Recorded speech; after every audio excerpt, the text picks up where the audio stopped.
नमस्कार मित्रांनो, welcome to MPSC point. मित्रांनो, एमपीएससीचा अभ्यास करताना भूगोल हा विषय अत्यंत महत्त्वाचा आहे आणि तुम्हाला महाराष्ट्राचा भूगोल खूप डीप मध्ये अभ्यासावा लागतो, कारण त्यावरती कंपॅरेटिव्हली जास्त प्रश्न विचारले जातात. तर येणाऱ्या कंबाईन प्रिलिमसाठी तसेच राज्यसेवा प्रिलिमसाठी भूगोल अत्यंत महत्त्वाचा विषय आहे. कंबाईन मध्ये तुम्हाला 10 प्रश्न भूगोलावरती विचारले जातात आणि राज्यसेवा क्लास 1 ची जी एक्झाम असते तर त्यामध्ये तुम्हाला 15 प्रश्न एकूण भूगोलाचे विचारले जातात. बघा, आता या व्हिडिओमध्ये आपण कोकण किनारपट्टी जी आहे त्यामध्ये ज्या काही खाड्या आहेत त्या खाड्या कोणत्या आहेत, यांचा क्रम उत्तरेकडून दक्षिणेकडे कशा लक्षात ठेवायचा, हे 100% मी तुमच्या पाठांतर होणार आहे तुमचं डायरेक्टली. कारण मी तुम्हाला अशी ट्रिक सांगणार आहे की ज्याच्या माध्यमातून तुम्हाला कोणी झोपेतूनही उठवलं आणि विचारलं की ही खाडी जी आहे या खाड्यांचा क्रम लावा किंवा ही खाडी कोणत्या जिल्ह्यामध्ये आहे हे सांगा, या स्वरूपाचा तुम्हाला कोणताही प्रश्न जर कोणी विचारला तर 100% गॅरंटी देतो या व्हिडिओच्या एंड पर्यंत जर तुम्ही थांबलात तर तुम्हाला कुठलाही एमपीएससीचा प्रश्न असो किंवा कुठल्याही परीक्षेमध्ये या खाड्यांवरती आलेला प्रश्न असो 100% डेफिनेटली सोडवता येणार आहे. त्यासाठी तुम्हाला 100% कॉन्सन्ट्रेशनने हा व्हिडिओ बघावा लागणार आहे. बघा, ही एमपीएससीचे PYQs आहेत अगोदर, ते बघूया तुम्हाला येतात का. तर बघा, पहिला प्रश्न आहे, महाराष्ट्रातील कोकण प्रादेशिक विभागातील मध्य कोकणमध्ये समाविष्ट होणाऱ्या खाड्या कोणत्या. बघा, आता बऱ्याच वेळा तुम्ही कन्फ्यूज होत असतात की देवगड खाडी आहे किंवा राजापुरी आहे, धरमतर आहे, डहाणू आहे. कन्फ्यूज होतो आपण डायरेक्टली, कारण आपल्याला एक्झाम मध्ये डायरेक्टली त्या 1 मिनिटामध्ये प्रश्न सोडवणं खूप कठीण होऊन जातं, खूप कन्फ्युजन आपल्याला होतं आणि डायरेक्टली तुम्ही क्रमाने पाठ करायला जाल तर तो क्रम तुमचा वर खाली होईल, त्यामुळे प्रश्न चुकण्याची दाट शक्यता असते. दुसरा प्रश्न बघा तुम्हाला येतो का, तर मी तुम्हाला गॅरंटी देतो की हा व्हिडिओ बघितल्यानंतर हे सर्व प्रश्न तुम्ही सोडवू शकाल. बघा, महाराष्ट्रातील खालील खाड्यांचा दक्षिणेकडून उत्तरेकडे योग्य क्रम लिहा.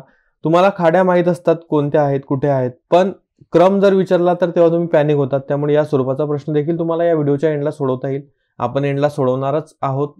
तिसरा प्रश्न बघा, दाभोळची खाडी कोणत्या जिल्ह्यात आहे, ठाणे, सिंधुदुर्ग, रत्नागिरी की रायगड. कन्फ्यूज होतात तुम्ही वेळेवर, परीक्षेमध्ये तुमचा 1 मार्क्स कुठे जातो तुम्हाला समजतही नाही. मग हे तुम्हाला व्यवस्थित सर्व यावं त्यासाठी तुम्हाला ही ट्रिक बघणे किंवा हे कोकण किनारपट्टीविषयी मी जी माहिती सांगेल ती सर्व बघणे अतिशय महत्त्वाचं आहे आणि काळजीपूर्वक बघा. चला तर आपण आजच्या व्हिडिओला सुरुवात करूया.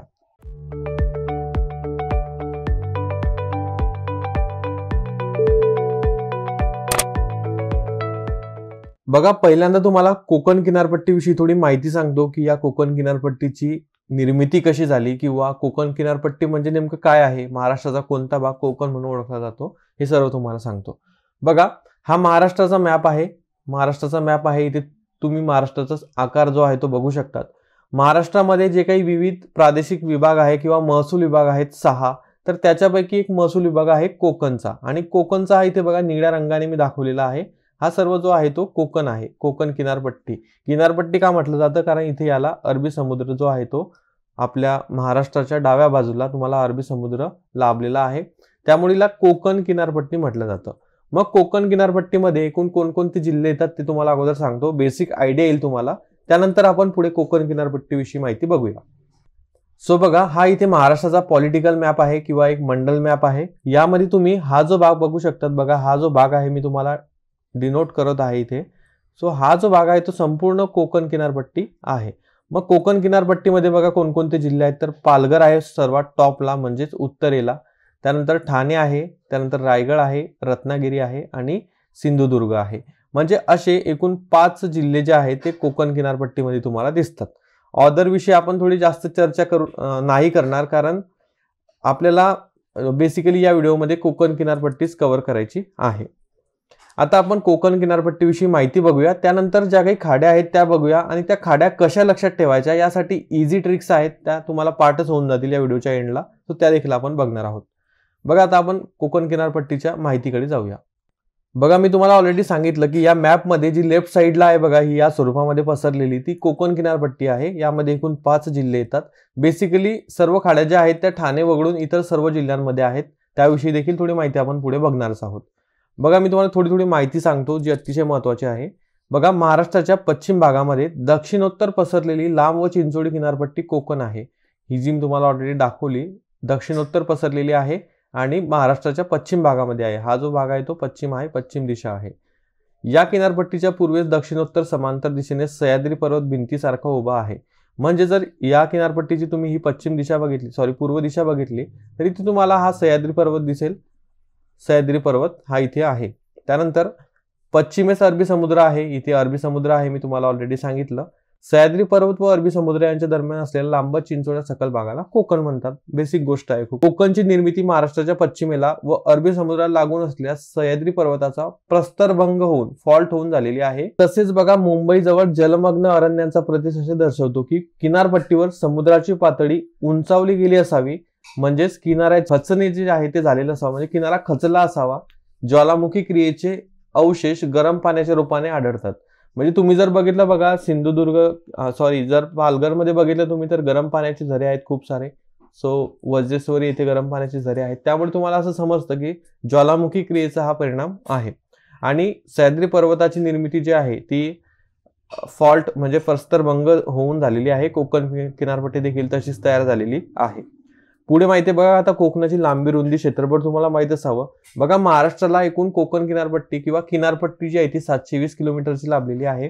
उत्तरेस डहाणू पासून दक्षिणेस वेंगुर्ल्यापर्यंत किंवा उत्तरेस दमणगंगा नदीपासून दक्षिणेस तेरेखोल नदीपर्यंतचा कोकणचा विस्तार आहे. म्हणजे जर तुम्ही इथे कोकणचा विस्तार बघितला तर इथे ही दमणगंगा नदी आहे, दमणगंगा, आणि इथं दक्षिणेस तेरेखोल आहे, तेरेखोल. तर असा हा कोकणचा विस्तार आहे. आणि याची रुंदी सर्वत्र सारखी नाही. रुंदी सरासरी 30 ते 60 किलोमीटर आहे. आणि मुंबईच्या उत्तरेस तुलनात्मक दृष्ट्या सह्याद्री पर्वत पठाराच्या वर्णनाने तिची रुंदी अधिक आहे. उत्तरेकडे काही भागात कोकण किनारपट्टी 90 ते 95 किलोमीटर पर्यंत रुंद आहे. म्हणजे उत्तरेकडील भाग जो आहे तो थोडा जास्त रुंद आहे दक्षिणेच्या कंपॅरिझन मध्ये. उल्हास नदी खोऱ्यात बघा कोकणाची रुंदी 100 किलोमीटर्स आहे. तर तिथेच जर तुम्ही बघितलं तर दक्षिण कोकण भागामध्ये 40 ते 50 किलोमीटर इतकी रुंदी आहे. आणि कोकणाचे क्षेत्रफळ जर बघितलं तुम्ही एरिया तर तो 30,728 स्क्वेअर किलोमीटर एवढा आहे. कोकणची प्राकृतिक रचना बघूया. प्राकृतिक काही त्यामध्ये भाग आहेत का ते बघूया. सह्याद्री पर्वतामधून निघालेले डोंगराचे कडे पश्चिमेस किनाऱ्यापर्यंत जातात. त्यामुळे कोकणचा सर्वच भाग एक सलग मैदान नाही. म्हणजे कोकण जर तुम्ही बघितलं तर एक पठारासारखं नाही, ते त्यामध्ये तुम्हाला वेगवेगळ्या टेकड्या वगैरे किंवा खालीवर असा भाग तो दिसेल. या डोंगरदऱ्यांनी व्यापलेला परंतु कमी उंचीचा सखल भाग आहे. ओके, हाईट कमी आहे सह्याद्री पर्वतापेक्षा पण तो सखल भाग आहे. अनेक ठिकाणी कमी उंचीच्या टेकड्या आहेत व डोंगराचे सुडके जे आहेत ते आढळतात. सह्याद्री पर्वतामधून निघून अरबी समुद्रास मिळणाऱ्या नद्यांच्या खोऱ्यात सखल व काहीसा मैदानी भाग आढळतो. किनाऱ्याजवळ वाळूचे पट्टे आहेत. म्हणजे तुम्ही जर बघितलं इथे तर या स्वरूपामध्ये इथून सह्याद्री पर्वतावरून नद्या फ्लो होऊन येतात. मी तुम्हाला वेगळ्या कलरने शो करतो. सो बघा या स्वरूपामध्ये इथून नद्या फ्लो होऊन येतात सह्याद्री पर्वतावरून आणि इथं अरबी समुद्रामध्ये त्या मिळतात. आणि कोकणातील सर्वात लांब नदी जे बघितले तर उल्हास नदी नाही मित्रांनो, ती वैतरणा नदी आहे कोकणातील सर्वात लांब नदी. आणि 2 नंबरला जर बघितलं तुम्ही तर उल्हास नदी आहे. या प्रकारच्या नद्या अरबी समुद्रामध्ये जाऊन मिळतात. आणि बेसिकली खाड्या काय आहेत तर या ज्या नद्या आहेत त्या सोबत गाळ वगैरे वाहून आणतात आणि समुद्राचे जे पाणी आहे त्या नद्यांमध्ये मुखापर्यंत शिरते आणि इथे या खाड्यांची निर्मिती होते. म्हणून यांना अशा खाड्या म्हणतात. आपल्याला पुढे आहेच बघा ते माहिती मी इथे लिहिलेली आहे. कोकणची सह्याद्रीच्या पायथ्यापर्यंत उंची सुमारे 250 मीटर पर्यंत वाढते आणि सह्याद्रीच्या पायथ्याशी उतार जो आहे तो मंद आहे. मंद म्हणजे कमी स्वरूपाचा आहे. प्रदेशाचा सर्वसाधारण उतार पूर्व पश्चिम दिशेमध्ये आहे. जनरली तसंच असला पाहिजे आणि तो त्याचप्रमाणे आहे. कोकणचे उपविभाग बघा आता. कोकणचे उपविभाग काय आहे तर उत्तर कोकण व दक्षिण कोकण. म्हणजे वरचा जो भाग आहे तो उत्तर कोकण, खालील जो भाग आहे तो दक्षिण कोकण. उत्तर कोकण व दक्षिण कोकण जे आहे त्यामध्ये उत्तर कोकण मध्ये पालघर, ठाणे, मुंबई उपनगर, मुंबई शहर, रायगड, तर दक्षिण कोकण मध्ये रत्नागिरी व सिंधुदुर्ग जिल्ह्यांचा समावेश होतो. बघा इथे जर तुम्ही बघितलं तर रत्नागिरी व सिंधुदुर्ग जे आहेत ते दक्षिण कोकणामध्ये आहेत आणि उत्तर कोकणामध्ये उर्वरित जे जिल्हे आहेत ते आहेत. म्हणजे पालघर, ठाणे, रायगड, मुंबई वगैरे त्यामध्ये आहे. त्यानंतर महत्वाची कॉन्सेप्ट म्हणजे मित्रांनो खलाटी व वलाटी. आणि बघा एक महत्वाचं स्टेटमेंट आहे, उत्तर कोकणापेक्षा दक्षिण कोकण जो आहे तो अधिक खडकाळ व डोंगराळ आहे. म्हणजे उत्तर कोकण जो आहे तो कमी खडकाळ आहे, दक्षिण कोकण जास्त आहे. खलाटी व वलाटी ही कॉन्सेप्ट बघा. कोकणामध्ये सकल प्रदेशाची उंची पश्चिमेकडून पूर्वेकडे वाढत जाते. म्हणजे ही जी दिशा आहे पश्चिम आणि ही पूर्व दिशा आहे. इथे सह्याद्री पर्वत आहे. सह्याद्री पर्वतामुळे ही उंची जी आहे ती या स्वरूपामध्ये वाढते. उंचीनुसार खलाटी व वलाटी असे 2 भाग पडतात. खलाटी वलाटी कसं असतं बघा मी तुम्हाला दाखवतो. पश्चिमेकडे अरबी समुद्राचा सखल भाग खलाटी म्हणतात. म्हणजे इथे जर अरबी समुद्र आहे तुमचा तर हा जो सखल भाग आहे तो खलाटी आहे. आणि समुद्रापासूनची त्याची उंची जी आहे ती खूप कमी असते. म्हणजे इथं जर तुमचा समुद्र असेल हा तर याची उंची खूप कमी असते. आणि खलाटीच्या पूर्वेत जो डोंगराळ भाग आहे म्हणजे या स्वरूपाचा जो इथे भाग असेल तर ती वलाटीचा भाग त्याला म्हणतात. वलाटी, खलाटी आणि वलाटी. आणि त्याची उंची जी आहे ती 250 ते 300 मीटर पर्यंत हाईट असते, 250 ते 300 मीटर. जसजसे सह्याद्रीच्या पायथ्यालगत जावे तसतशी त्याची उंची वाढत जाते. ओके, सो ही खलाटी आणि वलाटी तुम्हाला स्टेटमेंटमध्ये विचारू शकतात की जो सखल भाग आहे कोकण किनारपट्टीमधील त्याला काय म्हणतात आणि जो डोंगराळ भाग आहे त्याला काय म्हणतात. पुढे बघा खाड्या. मी तुम्हाला सांगितलं की कोकणातील नद्या सह्याद्री पर्वतावर उगम पावतात आणि खाली उतरतात, सखल भागातून वाहत त्या अरबी समुद्रात मिळतात. सागरात भरती जेव्हा येते तेव्हा बघा भरतीचे पाणी नद्यांच्या मुखातून बरेच आतपर्यंत शिरते. समजा बघा ही नदी आहे आणि ही नदी या समुद्राला जाऊन मिळते. इथे समुद्र हा आहे या स्वरूपामध्ये. तर काय होतं बघा, भरती ओहोटीच्या टायमामध्ये समुद्राचं पाणी जे आहे ते वाढतं, त्यामुळे ते मुखापर्यंत जातं नदीच्या, म्हणजे या स्वरूपामध्ये मुखापर्यंत आत शिरते आणि हा जो भाग इथे तयार होतो त्यालाच काय म्हणतात, खाडी म्हणतात. मग आयोग आपल्याला या खाड्यांवरती प्रश्न विचारतो, त्याची ट्रिक मी तुम्हाला पुढे सांगणारच आहे. ही बेसिक माहिती आहे बघा, तुम्ही वाचून घेऊ शकतात कारण खाड्या आपण बघणारच आहोत. सागरी किल्ले वगैरे देखील इथे कोकणात आपल्याला बघायला मिळतात. उदाहरणार्थ वसईचा किल्ला, जंजिरा, सुवर्णदुर्ग, विजयदुर्ग, सिंधुदुर्ग सारखे किल्ले आणि बंदरं देखील या भागामध्ये खूप आहेत. आता तुमचा बेसिक उद्देश जो आहे या व्हिडिओमध्ये येण्याचा तो खाड्यांच्या ट्रिक विषय आहे, मला माहित आहे, पण ही माहिती खूप महत्त्वाची आहे. जर खाड्या बघण्याआधी की खाड्या काय असतात किंवा कोकण भाग काय आहे, तर इथे काही बंदरं देखील आहेत. त्यामध्ये मुंबई, साष्टी, खांदेरी, उंदेरी, कुर्टे, जंजिरा, घारापुरी, अंजनी ही बेटे देखील कोकणामध्ये आहेत. आणि बॉम्बे हाय जे आहे ते खनिज तेलासाठी फेमस आहे बघा बंदर. तर बघा आता आपण डायरेक्टली काय करूया, खाड्यांसाठी काय ट्रिक्स आहेत त्या आपण बघूया. पहिल्यांदा बघा खाड्या कशा स्वरूपामध्ये आहेत त्या तुम्हाला मॅपमध्ये मी दाखवतो.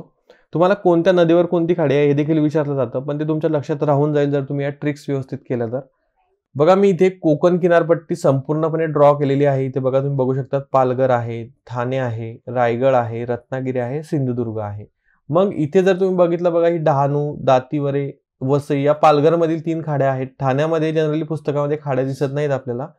पुढे बघितलं रायगडमध्ये तर धर्मतर, रोह्या, राजापुरी, बानकोटची खाडी आहे, या रायगडमध्ये आहेत. केळशी, दाभोळ, जयगड, भाट्टे, जैतापूर, विजयदुर्ग या रत्नागिरीमध्ये आहेत. सिंधुदुर्गमध्ये देवगड, आसरा, कलावली, कर्ली आणि तेरेखोल आहेत. मग आता या खाड्या जर तुम्ही पाठ करायला गेलं उत्तरेकडून दक्षिणेकडे किंवा दक्षिणेकडून उत्तरेकडे तर त्या पाठ होत नाहीत. जनरली पाठ जरी झाल्या तुमच्या तरी काही वेळामध्ये तुम्ही त्या विसरू शकतात. त्यामुळे त्यासाठी एक महत्त्वाची ट्रिक्स माझ्याकडे आहे, ज्याने तुम्हाला ते कधीही विचारलं तरी तुम्ही सांगू शकाल. सो ती ट्रिक देखील आता तुम्हाला सांगतो. बघा कोकणातील खाड्या लक्षात ठेवण्यासाठी ही ट्रिक आहे. सो ट्रिक काय आहे बघा, उत्तर दक्षिण क्रम तुम्हाला लक्षात राहणार आहे. म्हणजे ही जी उत्तर आहे दिशा आणि ही दक्षिण आहे, तर इथून उत्तरेकडून ज्या सुरू होतात तर दक्षिणेपर्यंत तुमचा क्रम लक्षात राहणार आहे. प्रथम बघा तुम्हाला काय करायचं आहे की जे जिल्हे आहेत कोकणामध्ये एकूण 5 जिल्हे आहेत तर त्यांचा क्रम लक्षात ठेवायचा आहे आणि तो जनरली सर्वांचा लक्षात राहतो, तेवढा कॉमन सेन्स सर्वांना असतो. सो पालघर आहे, ठाणे आहे, त्यानंतर खाली रायगड आहे, रत्नागिरी आहे आणि शेवटी सिंधुदुर्ग आहे. असा जिल्ह्यांचा क्रम तुम्हाला पाठ असावा. मग आता पहिल्यांदा पालघरमधील ज्या खाड्या आहेत त्या लक्षात ठेवण्यासाठी काही ट्रिक आहे का, तर हो आहे. बघा पालघरसाठी जी ट्रिक आहे ती पडदा वसईचा हे तुम्हाला लक्षात ठेवायचं आहे, पडदा वसईचा. मग आता प म्हणजे काय तर पालघर. ओके, सो पालघरसाठीचा हा प आहे. ड म्हणजे डहाणू, दा म्हणजे दातिवरे. बघा मी तुम्हाला इथे पॅरलली शो करतो खाड्या देखील, जेणेकरून तुम्हाला चांगल्या प्रकारे समजेल. तर बघा ट्रिक मी तुम्हाला सांगितली पडदा वसईचा. मग आता पडदा म्हणजे काय, प म्हणजे काय तर पालघर आणि ड म्हणजे डहाणू, दा म्हणजे दातिवरे, व म्हणजे वसई म्हणजे डायरेक्टली वसईची खाडी. मग बघा इथे तुम्ही बघू शकता डहाणू आहे, दातिवरे आहे, वसई आहे. मग पालघर तुमच्या लक्षात आलं की डहाणू, दातिवरे आणि वसई, प ड दा वसईचा हे पाठच करून ठेवा. मी म्हणेल की तुम्ही ही ट्रिक लिहून ठेवा एका पेजवरती किंवा तुमच्या पुस्तकामध्येच जिथे खाड्या तुम्ही अभ्यासता तिथे तुम्ही लिहून ठेवा. पडदा वसईचा म्हणजे पालघरमध्ये डहाणू अगोदर आहे उत्तरेला, त्यानंतर दातिवरे आहे आणि वसई जी आहे ती लास्टला आहे. या 3 खाड्या पालघरमधील महत्वाच्या खाड्या आहेत. त्यानंतर रायगडकडे जाऊया. बघा रायगडमध्ये जेव्हा तुम्ही बघता तेव्हा रायगडची जी ट्रिक आहे ती अशी आहे बघा, राया धरा रोह्याचा बाण, राया धरा रोह्याचा बाण. परत परत म्हणायचं बघा, राया धरा रोह्याचा बाण आणि हे लिहून घ्यायचं तुम्ही. मग आता राया म्हणजे काय तर रायगड, राया म्हणजेच रायगड आणि धरा म्हणजे काय तर धर्मतर आणि रोह्या म्हणजे काय तर रोह्याची खाडी जी आहे ती आणि राज म्हणजे राजापुरी खाडी आणि बाण म्हणजे बानकोट खाडी. मग बघा राया धरा रोह्याचा राज बाण, राया धरा रोह्याचा राज बाण. ओके, खूप इझी आहे बघा, राया धरा रोह्याचा राज बाण. परत परत म्हणायचं, पाठ होऊन जातं. एक वेळा पाठ झालं की तुम्ही ते केव्हाही सांगू शकता. तर ही रायगडमधील खाड्यांची ट्रिक आहे. म्हणजे उत्तरेला पालघर आहे म्हणून पालघरमधील खाड्या तुम्हाला पाठ झाल्या. पडदा वसईचा. देन रायगड आहे, रायगडमध्ये तुम्हाला बघा राया धरा रोयाचा राजबाण, हे देखील तुम्हाला पाठ झालं. मग पुढे आता रत्नागिरीसाठी आपण बघूया. रत्नागिरीमध्ये जे आहेत केडशी, दाभोळ, जयगड, भाटे, जैतापूर, विजयदुर्ग, या क्रमाने तुमच्या अशा लक्षात राहणार नाहीत, तर त्या ट्रिकच्या माध्यमातून लक्षात राहतील. मग ट्रिक काय रत्नागिरीसाठी ते तुम्हाला सांग. बघा रत्नागिरीसाठी ट्रिक आहे केदा जब जीवित था रत्ना बहुत खुश था. मग आता यातील रत्ना म्हणजे रत्नागिरी लक्षात ठेवायचं आहे. केदा जब जीवित था रत्ना बहुत खुश था. मग आता केदा म्हणजे काय तर केडशी, दाभोळ, आणि ज म्हणजे जयगड, भ म्हणजे भाटे, जीवित म्हणजे जैतापूर, आणि वी म्हणजे विजयदुर्ग. इथं थाला तेवढा इम्पॉर्टन्स नाहीये, पण आपलं स्टेटमेंट कम्प्लीट व्हावं म्हणून आपण हे करतो. आणि जनरली क्रम लक्षात ठेवताना तुम्हाला हे समजूनच जाईल की थाला इथे महत्व नाहीये. रत्ना म्हणजे रत्नागिरीचं आहे, आणि बहुत खुशता हे आपण आपल्या म्हणजे स्टेटमेंट लक्षात ठेवण्यासाठी किंवा ट्रिक लक्षात ठेवण्यासाठी केलेलं आहे. मग बघा के जो आहे तो केळशीसाठी आहे, दा जो आहे तो दाभोळसाठी आहे, जब म्हणजे जयगड, भाटे, आणि जीवित म्हणजे जैतापूर आणि विजयदुर्ग. तर अशा प्रकारे ही रत्नागिरीसाठी ट्रिक आहेत, म्हणजे केदा जब जीवित. ओके, एवढंच तुम्हाला लक्षात ठेवायचं आहे. रत्ना बहुत खुश था म्हणजे काय तर एखादा आपल्याला कसं लक्षात राहतं बघा, काहीतरी स्टोरी असेल. मग स्टोरी कशी आहे की केदा जेव्हा जिवंत होता तेव्हा रत्ना खूप खुश होता, म्हणजे हे तुम्हाला लक्षात राहून जातं, आणि त्याच्यामुळे या ट्रिक्स देखील तुमच्या पाठ होतात. मग पाठ जर झाल्या तर तुम्हाला एक क्रम देखील लक्षात राहतो. मग पुढे आपण बघूया सिंधुदुर्गसाठी काय ट्रिक आहे. तर सिंधुदुर्गसाठी देखील इझी ट्रिक आहे खूप. सिंधू देव आजकल तेरे, एवढं तुम्हाला लक्षात ठेवायचं आहे. सिंधू देव आजकल तेरे. मग सिंधुदुर्ग, सिंधूचा सिंधुदुर्ग आहे बघा, म्हणजे सिंधुदुर्गमध्ये कोणकोणत्या खाड्या आहेत तर देव म्हणजे देवगड, इथे आहे देवगड बघा. आज म्हणजे आचरा, आचराची खाडी आहे. कल म्हणजे कलावली देखील आणि करली देखील, दोघही. मग अगोदर कलावली आहे हे लक्षात ठेवायचं, 2 नंबरला करली आहे लक्षात ठेवायचं, कारण करले बघा खूप खाली आहे, म्हणजे जवळपास गोव्यापर्यंत ती येऊन जाते. आणि तेरेखोल जी आहे ती लास्टला आहे. डहाणू पासून तेरेखोल पर्यंत कोकणाचा विस्तार आहे, मी तुम्हाला सांगितलं. आणि सिंधू देव आजकल तेरे लक्षात ठेवल्यानंतर सिंधू देव म्हणजे देवगड, आज म्हणजे आचरा, कल म्हणजे कलावली आणि करली, आणि तेरे म्हणजे तेरेखोल. तर अशा प्रकारे हे जे सर्व जिल्हे आहेत यामधील त्या खाड्या तुम्हाला लक्षात राहतील. खूप इझी आहे मित्रांनो. बघा पुन्हा रिकॉल करतो तुम्हाला. पालघरसाठी काय आहे पडदा वसईचा. मग प म्हणजे पालघर, ड म्हणजे डहाणू, दा म्हणजे दातिवरे, आणि वसईचा म्हणजे वसईची खाडी. त्यानंतर रायगडसाठी स्टेटमेंट आहे बघा, राया धरा रोयाचा राजबाण, म्हणजे रायगड, धर्मतर, रोया, राजापुरी, बाणकोट. रत्नागिरीसाठी आहे बघा, केदा जब जीवित था रत्ना बहुत खुश था. मग रत्नागिरीसाठी ट्रिक आहे के म्हणजे केडशी, दा म्हणजे दाभोळ, जब म्हणजे जयगड, भाटे, आणि जीवित म्हणजे जैतापूर, विजयदुर्ग. त्यानंतर सिंधुदुर्गसाठी बघा, सिंधू देव आजकल तेरे, म्हणजे सिंधुदुर्ग, देवगड, आचरा, कलावली, करली आणि तेरेखोल. अशा प्रकारे कोकणातल्या या सर्व ज्या महत्वाच्या खाड्या आहेत त्या तुमच्या पाठ झाल्या असतील, आणि डेफिनेटली झाल्या असतील. बघा पुन्हा मी रिपीट करतो. पालघरसाठी पडदा वसईचा, रायगडसाठी राया धरा की रोयाचा राजबाण किंवा राया धरा रोयाचा राजबाण, रत्नागिरीसाठी केदा जब जीवित था रत्ना बहुत खुश था, आणि सिंधुदुर्गसाठी देव आजकल तेरे, म्हणजेच देव आजकल तेरे लक्षात ठेवलं तर तुम्हाला या खाड्या देखील क्रम लक्षात राहतील. आणि बघा डहाणू इथे वरती आहे आणि तेरेखोल खाली आहे, हे लक्षात ठेवायचं. यावरून देखील बऱ्याचदा क्वेश्चन सुटून जातात. मग आता मी तुम्हाला डायरेक्टली क्वेश्चनकडे नेतो, आणि बघा तुम्हाला ते क्वेश्चन डेफिनेटली सोडवता येतील. सो आपण क्वेश्चनकडे जाऊया. पहिला क्वेश्चन जो आहे तो इथे तुमच्या समोर आहे.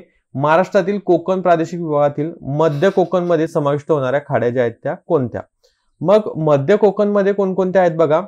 इथं जर तुम्ही बघितलं आपल्याला बघा तुम्हाला डायरेक्टली रिकॉल होईल. पारगलमध्ये पडदा वसईचा आहे, म्हणजे डहाणू आणि दातिवरे, आणि इथं जे आहे तुमचं ते वसई आहे. म्हणजे या 3 पैकी इथे कुठेच आपल्याला ऑप्शन दिसत नाही, आणि ते आपल्याला घ्यायचा पण नाही. बघा डहाणू, वसई आणि दातिवरे आपल्याला मध्य कोकण मधील विचारलेले आहे.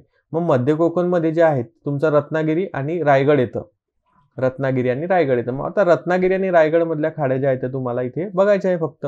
डहाणू, वसई, दातिवरे येईल का नाही, कारण ती पालघरमध्ये आहे, ती नॉर्थला आहे. आपल्याला मध्य कोकण मधील शोधायची आहे. धर्मतर, कलावल, तेरेखोल. तेरेखोल जी आहे ती सिंधुदुर्ग मध्ये तुम्ही बघितली बघा, सिंधुदुर्गची ट्रिक मी तुम्हाला सांगितली तेव्हा, तर हे देखील येणार नाही. मग देवगड, आचरा आणि करली. करली बघा मी तुम्हाला सांगितलं की गोव्याच्या खूप जवळ आहे करली, तर इथं करली देखील येणार नाही. मग बघा राजापुरी, बाणकोट आणि केडशी या ज्या आहेत त्या रायगड आणि रत्नागिरीमध्ये आहे. बघा राया धरा की रोयाचा राजबाण हे ट्रिक सांगितली. राजबाण आणि रत्नागिरी म्हणजे केदा जब जीवित आहे ना, तर मग केडशी आहे.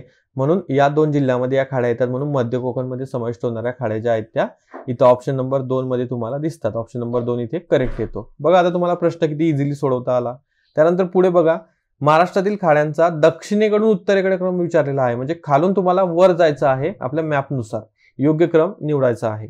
मग जर सर्वात खाली तुम्ही बघितलं तर तुम्हाला कोणती खाडी मी सांगितली, तर तेरेखोल तुम्हाला मी सांगितली, तेरेखोल. ओके, म्हणजेच सिंधुदुर्ग, सिंधू आजकल देव आजकल तेरे, मग तेरे म्हणजे तेरेखोल सर्वात खाली आहे, म्हणजे ती दक्षिणेला आहे. मग आपल्याला क्रम देखील दक्षिणेकडून विचारलेला आहे, मग सुरुवातीला तेरेखोल येईल, म्हणून तेरेखोल इथे एकाच ऑप्शन मध्ये आहे, त्यामुळे हाच ऑप्शन तुमचा करेक्ट येतो. मग वरती विजयदुर्ग आहे, दाभोळ आहे, राजापुरी आहे, राजा धराकी रोयाचा राजबाण वगैरे तुम्हाला सर्व माहित आहे, आता पाठच आहे जनरली. पुढे आहे दाभोळची खाली कोणत्या जिल्ह्यात आहे. मग बघा ट्रिक आहे, केदा जभ जीवित था रत्ना बहुत खुश था. मग जभ इथं दाभोळ जे आहे, केदामधील दाभोळ, मग रत्ना आहे ना इथे, मग रत्नागिरीमध्ये ती खाडी असणार आहे. म्हणून या ट्रिकनुसार तुम्ही हे देखील सोडवू शकता. सो अशा प्रकारे डेफिनेटली तुमचे सर्व प्रश्न जे काही एमपीएससीने विचारलेले आहेत तुम्हाला पुढच्या पेपरमध्ये देखील येऊ शकतात, आणि ते तुम्हाला सुटले पाहिजे म्हणून या ट्रिक ज्या आहेत मी दिलेल्या त्या लिहून ठेवा. मी तुम्हाला ही पीडीएफ जी आहे ती डिस्क्रिप्शनमध्ये देतो, जेणेकरून रेफरन्ससाठी तुमच्याकडे ती असावी. मित्रांनो, माझा 100% हाच प्रयत्न होता की तुम्हाला या खाड्या ज्या आहेत त्या 100% लक्षात राहाव्या, आणि आय होप तुम्हाला त्या डेफिनेटली लक्षात राहिल्या असतील. तुमचं फक्त एकच काम आहे बघा, तुम्ही इथपर्यंत व्हिडिओ बघितला असेल तर तुम्हाला कमेंटमध्ये आय कॅन टाईप करायचं आहे, म्हणजे मला समजेल की इथपर्यंत कोणी कोणी व्हिडिओ बघत आलं. आय कॅन हा जो कमेंट करेल त्याचं मला समजेल की इथपर्यंत याने व्हिडिओ बघितला. आणि तुम्हाला हे सर्व फ्रीमध्ये देण्याचा माझा उद्देश आहे की तुमच्यापर्यंत खूप लवकरात लवकर क्वालिटी कंटेंट पोहोचावा, आणि तो मी पोहोचवलेला आहे. आय होप तुम्हाला व्हिडिओ आवडला असेल. एक व्हिडिओला लाईक करू शकता, चॅनलला पहिल्यांदा आला असाल सबस्क्राईब करा, अशाच प्रकारचा कंटेंट वेळोवेळी मिळत असतो. आणि कमेंट करा इथपर्यंत आले असाल तर, जेणेकरून मला कळेल की तुम्ही व्हिडिओ शेवटपर्यंत बघितला. आजच्या व्हिडिओसाठी एवढेच, भेटूया पुढच्या व्हिडिओमध्ये. Thank you for watching.